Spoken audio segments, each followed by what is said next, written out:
So today we're going to be unboxing the Sony XAV-AX3000.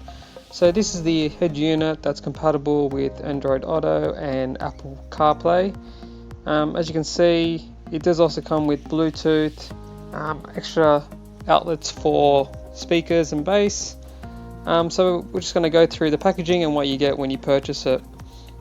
So first things first, you get the booklet, so you can't go wrong without the booklet there. You get the details, and there is some diagrams in there in terms of wiring it. Now obviously you get your warranty card, so don't forget to register all your warranty. It comes with a remote as well, so if you're not going to be using it hands-free, you can also fix a remote in your car to control it.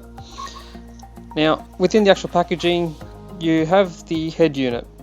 Now one thing to note with this head unit, it is a double DIN, so it does fit into the larger screens.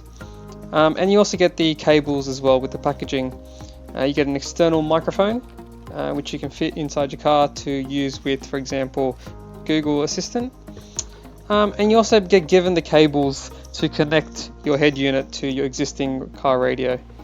Now, I won't be using these cables. I'm getting a conversion kit, which I'll go through later. But you do get all the standard wires which you need to connect if you were to use it. Lastly, you do get the standard nails as well, so keep these nails safe. These nails will help you connect it to the existing bracket in your car. Now let's just get rid of the box. So I'll just give you a quick view of the packaging as well from the head unit. So within the packaging, once I get it out of the bag,